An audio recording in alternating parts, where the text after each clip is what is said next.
Las informaciones que son noticia toman el protagonismo.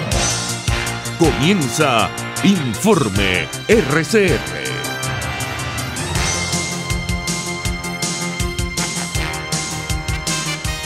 Muy buenos días, bienvenidos a este Informe RCR de hoy, 3 de julio de 2018. Como siempre, estamos trabajando a nombre de Jaime Nestares en la dirección general de la estación, de Willy Zarcaya en la gerencia de producción, Jackson Vargas en la coordinación de redacción, en la producción del espacio, Marilia García, Jessica Varela y Natalia Mora. En la dirección técnica, César Arteaga. Les saluda Argenis Barreto a nombre de todo el equipo y les recuerdo que nos pueden escuchar en el estado Carabobo, en Radio Puerto Cabello 1290 AM y en internet en rcr.tv, la radio que se ve para Venezuela y el mundo. Y ya iniciamos nuestra ronda informativa del día de hoy.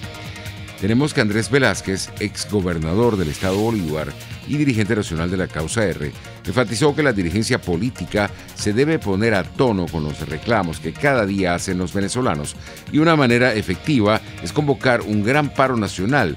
Así lo reiteró esta mañana a través de RCR.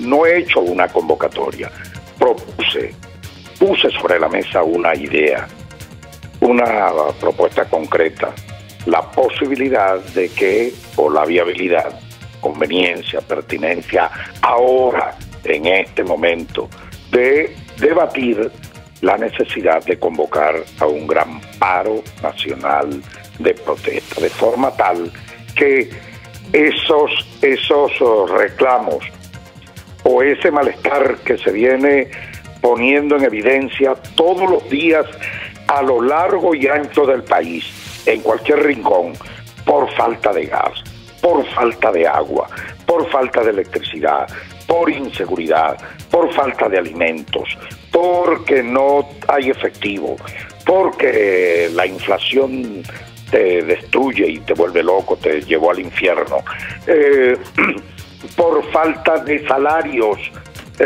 decentes, dignos, como el caso de los profesores, maestros, todo el sector de educación, incluida la educación universitaria, o el caso salud, incluidos los médicos, incluidos los bioanalistas, incluidos los radiólogos, incluidas las enfermeras que vienen manifestando y tienen ya una semana en paro continuado.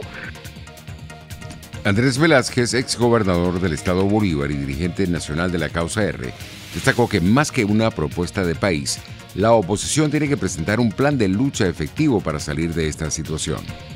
Tú vives oyendo discursos de vamos a ponernos en sintonía, vamos a acompañar el conflicto popular, vamos a acompañar a en su calamidad y dolor al pueblo. Bueno, qué mejor manera de acompañarlo sino, proponiendo un plan de lucha que haga mucho más eficiente desde el punto de vista político y mucho más evidente para el mundo, dándole fortaleza a ese tipo de medidas. Porque aisladamente, bueno, Maduro puede estar feliz y 1 millón de años allí, por allí, un reclamo por aquí, otro por allá, pero mientras eso no esté articulado en un plan que tenga el impacto, la contundencia política necesaria en el reclamo, bueno, eso es como los trabajadores. En Sidor tú podías parar fábrica de tubos por un lado, podías parar acerías por otro lado, podías parar laminados planos por otro lado, pero cuando parabas todo en su conjunto era cuando tenía resonancia, contundencia, era cuando era relevante. Por su parte, el analista político Luis Salamanca afirmó que el conflicto político en el país está virtualmente en un congelador. Así lo expresó esta mañana a través de RCR. Es decir, se metió el conflicto en una nevera, en un freezer, y entonces no sabemos cómo calentarlo. Porque ahora estamos viviendo en una realidad, digamos, postdemocrática. Si no tenemos sufragio por delante, es posible que hayan elecciones de este tipo que hizo Maduro el 20 de mayo, pero hay que tener un planteamiento para eso. Por ejemplo, hay unas elecciones en diciembre sobre concejales municipales. ¿Qué vas a hacer con esas elecciones? ¿Vas a decir que no? ¿Te vas a presentar con unos grupitos sí, otros grupitos no? ¿Qué vas a hacer si te aparece por sorpresa, porque lo más seguro es que si hay alguna elección sobre un eventual proyecto de constitución nueva, ese va a ser por sorpresa, no te lo van a avisar porque justamente el régimen te quiere sorprender. Entonces, yo creo que aquí, Chugo, está planteado de verdad una reflexión de un nivel mucho más elevado del que hemos tenido hasta ahora, porque estamos en un terreno que no conocemos. Yo creo que sería muy sano que la dirigencia opositora dejara de transmitir la idea de que sí sabe lo que va a pasar, porque algunos nos dicen que el cambio es inevitable, que en el segundo semestre se va a dar porque la hiperinflación será muy elevada. Y yo lo que les digo, las condiciones objetivas, materiales, están muy maduras para que se dé un cambio político.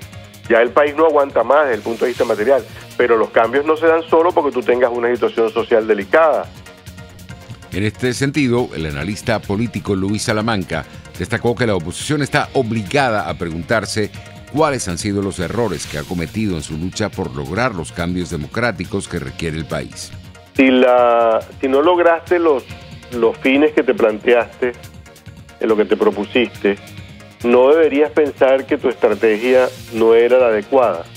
Es decir, si se planteó una estrategia con la cual se buscaba evitar la constituyente y todas estas cosas que se plantearon en el plebiscito, que fueron votadas además por más de 7 millones de venezolanos, y no se lograron, obviamente algo falló. Entonces habría que analizar qué falló. Yo tengo la impresión de que a veces los opositores no hacen revisión de los asuntos pasados, sobre todo de las estrategias fracasadas, de esos objetivos que no se lograron, ¿no?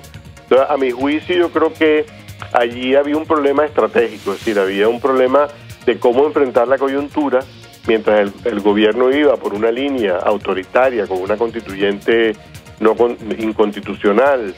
La oposición jugó un juego, planteó un juego paralelo, el juego de yo quiero unas elecciones limpias, quiero unas elecciones democráticas, pero en un contexto como el que estábamos viviendo desde hace ya varios años, desde el 2016, que es virtualmente un contexto dictatorial. Obviamente pedirle a un régimen de esta naturaleza que te haga unas elecciones democráticas es como pedirle peras al olmo, ¿no? O sea...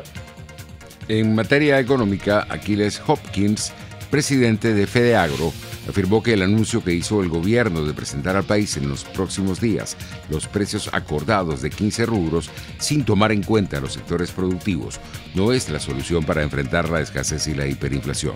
Así lo expresó a las 8:40 de la mañana de este martes. Sí, bueno, aquí hay dos cosas importantes que destacar. En primera instancia, que pretender trabajar con precios fijos, más allá de que intente que sean acordados o no, en una economía hiperinflacionaria, pues es un error. Es un grave error, porque los costos de producción que hoy tengamos probablemente no sean los costos de producción que tengamos mañana. Así de cruda es la realidad.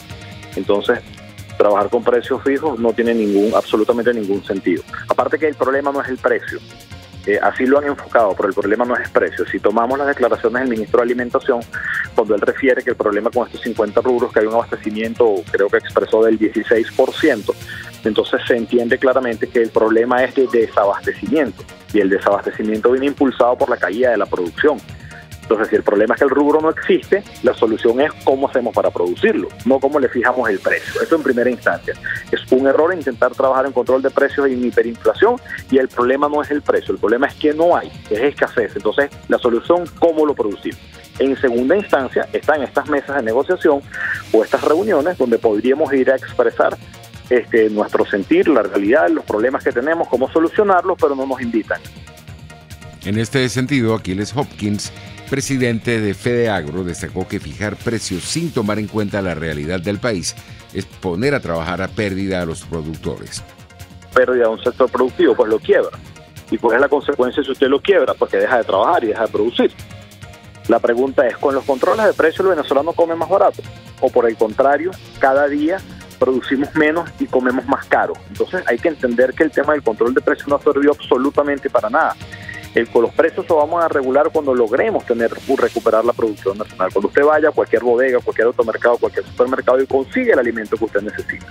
Vemos dos enfoques en este planteamiento del gobierno: controlar el precio y poner la mano al 70% de la producción. Mire, esta no es la solución. La solución es cómo producimos más.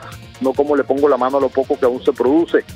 A quienes estamos produciendo en el país, a la industria, a los comercios, a los productores agropecuarios, que hay que echarles un trofeo por seguir luchando en estas condiciones tan adversas. El gobierno tiene que ocuparse de ver cómo genera condiciones para que nosotros podamos producir, para que no tenga que pedirle a nadie que le venda nada, porque pretender administrar la escasez, pretender repartir las migajas que quedan, pues es un error, porque va a caer aún más la producción y lo que va a pasar es que se va a incrementar la escasez y el desabastecimiento.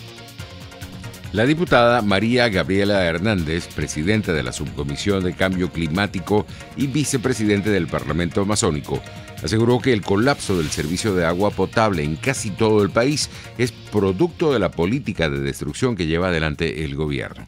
Así lo afirmó a las 7:10 de la mañana de este martes. La falta de personal calificado porque se nos han ido o porque sencillamente no se les cancela, no se les paga, no se les retribuye su servicio técnico como debe ser, por la falta de equipos y en sí por una política de Estado para la destrucción. Yo lo denomino así porque no tiene otro nombre. O sea, el Estado tiene una política de destrucción de toda la institucionalidad, de toda la infraestructura y de toda la nación. Y tiene una política de destrucción porque así somete al ciudadano. Sin embargo, estamos viendo en esta etapa, en esta nueva etapa, como yo la denomino, de malestar y de protesta ciudadana, una diferencia fenomenal con respecto a las otras, porque las otras etapas de protesta, si bien estuvieron de algún modo dirigidas por la alta política, hacia los valores supremos de democracia, de libertad, de institucionalidad. En este momento la gente bajó esos valores hacia lo que más le pega día a día, hacia la educación de su hijo, hacia el agua que no tiene, que no le llega, hacia la comida que no puede comprar, hacia el trabajo que no tiene y hacia la forma de desplazarse que tampoco tiene. Entre tanto, el ingeniero Alfonso Herrera, consultor ambientalista independiente, enfatizó que las fallas en la distribución del agua potable que se presentan tanto en Caracas como en el resto del país es un problema multifactorial. Un problema multifactorial, un problema estructural. En primer lugar, tenemos unos embalses envejecidos, eutróficos, de agua de muy mala calidad. En segundo lugar, los sistemas de bombeo, hay una obsolescencia tecnológica y son deficientes para la población de la gran capital. En tercer lugar, podemos observar las grandes fugas que hay desde los embalses, de los sistemas de tratamiento hasta los hogares, que permiten que grandes cantidades de agua, grandes volúmenes de agua no puedan llegar a los hogares. En tercer lugar, la obsolescencia tecnológica de las plantas, la falta de reactivos, la falta de personal capacitado. Muchos de ellos han abandonado sus puestos de trabajo por las condiciones laborales. Esto lleva que los 16, 18 mil litros por segundo que requiere la ciudad capital apenas pudieran estar llegando entre 10 y 11 mil litros por segundo. Y en la medida que vaya avanzando el tiempo, la situación se va a ir agudizando porque las inversiones en el sector agua, amén de ser grandes cantidades de dinero, no se hacen de un día para otro. Se necesita cierto tiempo para poner, digamos, a tono todo el sistema operativo, desde el sistema de bombeo hasta los hogares.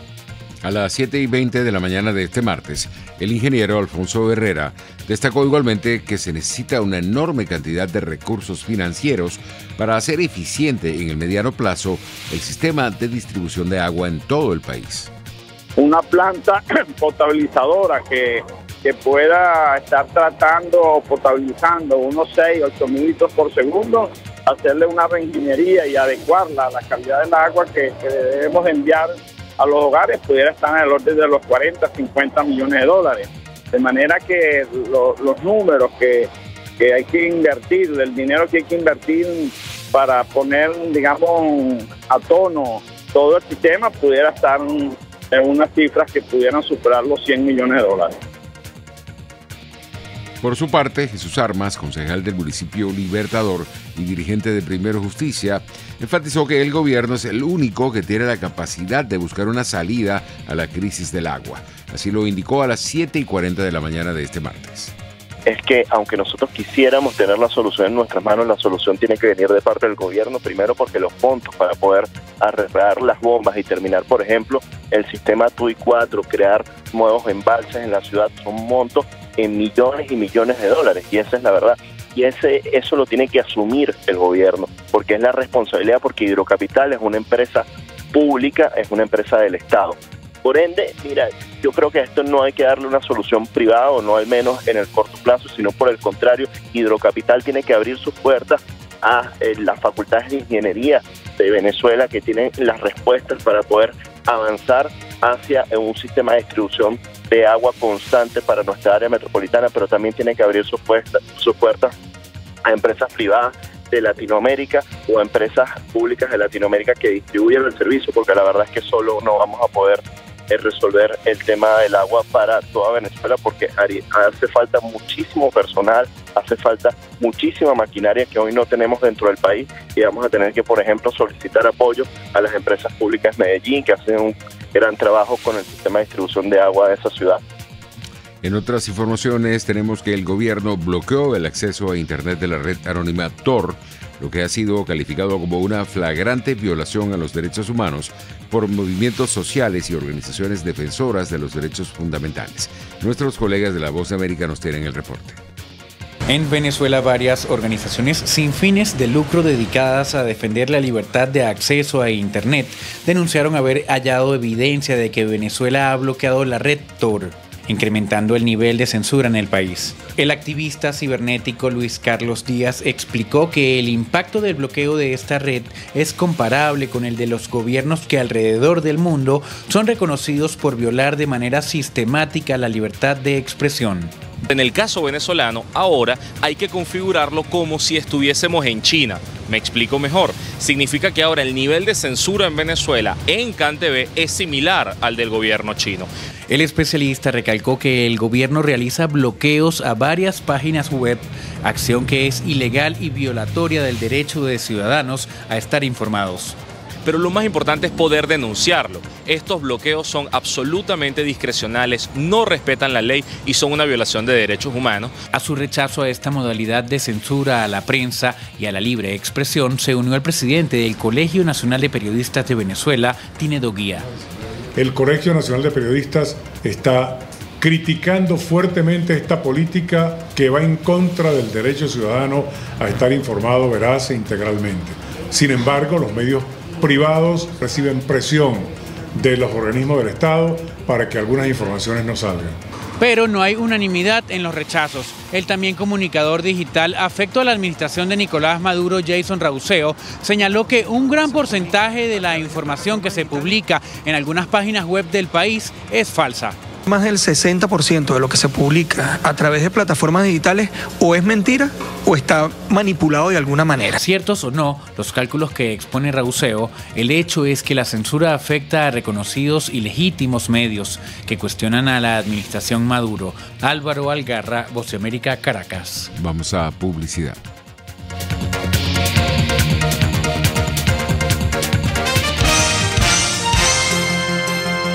Usted escucha Informe RCR por su 750 AM. Son las 9:18. Puedes seguirnos en nuestras redes sociales. En Twitter, @RCR750, la radio que se ve. Para tus celebraciones privadas, familiares, laborales o de graduación, te recomiendo el restaurante Lon Low. Acércate y pide tu presupuesto y ponle música, decoración, pasapalos, comida y más a tu celebración. Acércate y coordina para que tu celebración sea inolvidable y degustes exquisitos platos nacionales e internacionales. Avenida Teresa de la Parra en Santa Mónica, calle Rufino Blanco Fombona a la derecha después del centro comercial. Bar restaurante Lon Low, poquito, pero sabroso. ¿Eres pintor, escultor, tallas en madera o te dedicas a las artes plásticas? En Ávila Gallery recibimos tu obra y le damos el trato que te mereces. Estamos en el lobby del Hotel Ávila de San Bernardino. Síguenos por @AvilaGallery1 o llámanos al 0414-127-4060. Ávila Gallery, tu centro de arte moderno. Cuando pienso en frescura, pienso en Central Madeirense. Y sé que solo allí encontraré lo mejor en productos de primera calidad, donde las frutas y vegetales son traídos directamente del campo, con olor a tierra fértil, a tierra venezolana. Central Madeirense. Son más frescas.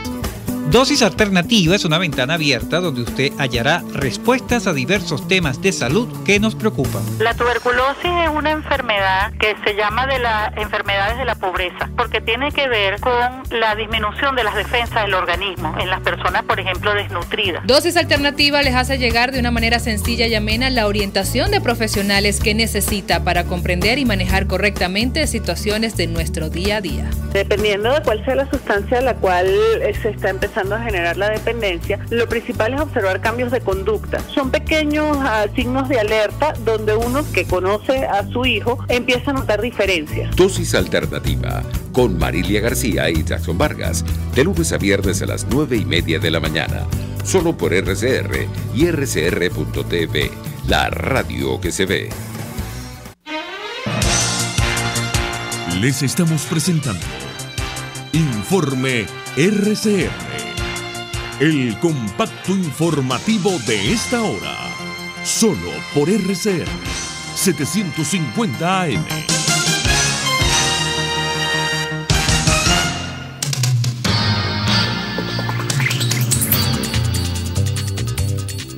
A las 9:21 tenemos en el panorama internacional que la canciller alemana Angela Merkel logró preservar in extremis su gobierno al alcanzar un compromiso con su ministro del Interior para reducir el número de solicitantes de asilo en el país. Los detalles de esta información con nuestros colegas de Radio Francia Internacional.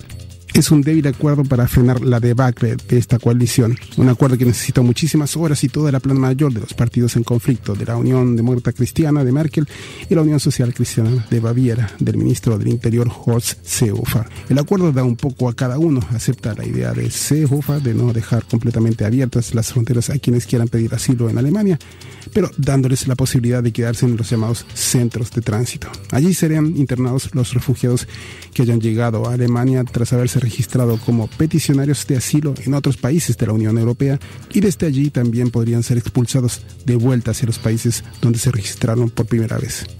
Pero este acuerdo abre el otro frente de sus socios principales en la coalición del gobierno, el Partido Socialdemócrata de Alemania, que se opuso ya en el año 2015 a la creación de este tipo de centros. La jefa de los socialdemócratas, Andrea Nares, se mostró abierta a discutir, pero aceptar un acuerdo empujado por el ala más a la derecha de sus socios de coalición será un hueso sin duda duro de roer para el SPD. La tormenta al parecer pasó, pero los daños de esta discusión, o más bien pulso de fuerzas entre la canciller y el jefe de su llamado partido hermano de la Unión Social Cristiana de Baviera, es difícil de calcular. Desde Berlín, Sergio Correa, Radio Francia Internacional. Entre tanto, al menos 63 migrantes fueron declarados desaparecidos tras el naufragio de su lancha neumática frente a las costas de Libia, indicó el portavoz de la Marina, citando testimonios de personas rescatadas. Según las autoridades, fueron rescatados 41 migrantes que llevaban chalecos salvavidas. En la embarcación iban 104 personas a bordo antes de que ésta sobrara frente a las costas de Garabuli, a unos 50 kilómetros al este de Trípoli. En México, la leyenda del balompié internacional, Cuauhtémoc Blanco, ganó la elección a la gubernatura del estado de Morelos. Los detalles de esta información en el siguiente reporte.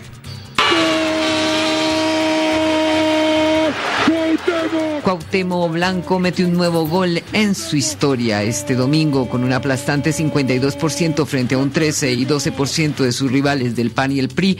El futbolista, leyenda de México, asume la gobernación de un estado bajo el asedio de los carteles Los Rojos, Guerreros Unidos y Jalisco Nueva Generación. Los secuestros y asesinatos van de la mano con la impunidad. 13 alcaldes de Morelos son investigados por narcotráfico. La gente cansada de todo esto decían: es que no nos importa que sea un futbolista, lo que queremos es que se vaya ahora el PRD. Rocío Culebro es oriunda de Morelos y dirige el Instituto Mexicano de Derechos Humanos y Democracia. No queremos más PRD, no queremos PRI y no queremos PAN. Yo decía, pero ¿ustedes creen que tienen la capacidad? Decían, pues vamos a dar un voto de confianza. Yo creo que la lección más importante es que la ciudadanía sabe que su voto cuenta y que si este gobernador no hace algo contra la delincuencia o contra la violencia, lo quitan. Deja el gobierno de Morelos Graco Ramírez, del PRD de izquierda, acusado de haberse convertido durante su gobernación en uno de los hombres más ricos del país. Desde Ciudad de México informó Angélica Pérez. El presidente de Estados Unidos, Donald Trump, promete anunciar su nominado a la Corte Suprema de Justicia la semana próxima. La Voz de América nos amplía la información. Washington se prepara para una batalla prolongada sobre una vacante en la Corte Suprema de Estados Unidos, ya que el presidente Donald Trump considera un reemplazo para el juez Anthony Kennedy, que se jubilará a fin de mes. Trump no ha perdido tiempo y dijo que anunciará el nombramiento para el máximo tribunal el 9 de julio. Los republicanos del Senado prometen una votación de confirmación antes de las elecciones legislativas de noviembre, según indicó el legislador de la mayoría republicana Mitch McConnell. El Senado votará para confirmar al sucesor del juez Kennedy este otoño. El candidato del presidente debe ser considerado en forma justa. Los demócratas, que siguen enfurecidos por la negativa de los republicanos a considerar la selección final del expresidente Barack Obama, advierten de un cambio ideológico hacia la derecha en la Corte Suprema que podría afectar el derecho al aborto, la atención médica, los derechos de los homosexuales y los sindicatos en Estados Unidos durante décadas. Chuck Schumer es el líder de la minoría en el Senado. Después de la partida de Kennedy, la Corte Suprema se dividirá equitativamente entre los jueces designados por los presidentes republicanos y los jueces nombrados por los presidentes demócratas. Quien ocupe el asiento del juez Kennedy en la Corte tendrá la oportunidad de influir en las leyes de Estados Unidos, en los derechos de sus ciudadanos, por una generación. Luis Alberto Facal, Voz de América, Washington. China pidió este martes a Estados Unidos que no especule con las compañías chinas ni las bloquee en su territorio, después de que el gobierno de Donald Trump recomendara el lunes que se deniegue a China Mobile, el mayor operador de telefonía del mundo, la licencia para operar en este país. China Mobile, con cerca de 900 millones de usuarios y empresa de propiedad estatal, había solicitado en 2011 la licencia de operación en Estados Unidos y está a la espera de una resolución. La recomendación de la administración Trump se ha producido en plena escalada de tensión comercial entre Pekín y Washington, cuando quedan 3 días para que entre en vigor la primera oleada de aranceles de Estados Unidos a productos importados chinos por valor de $34 mil millones. El portavoz de Exteriores chino recordó que su país está bien preparado para tomar las medidas necesarias si estos gravámenes entran en vigor. Estamos llegando al final por el día de hoy, pero tenemos servicios públicos. La señora Francisca Lozano solicita Todex en crema. Su número de contacto es el 0426-706-0038. También la señora Aide Ferrer está solicitando con carácter de urgencia anastrolán de 1 miligramo en pastillas. 0424-204-2393 para llamarla. Y finalmente, Giovanna Román está buscando bromuro de becuronio en ampollas de 10 miligramos. La pueden contactar al 0412-563-6053. Así llegamos al final. Que tengan un feliz día.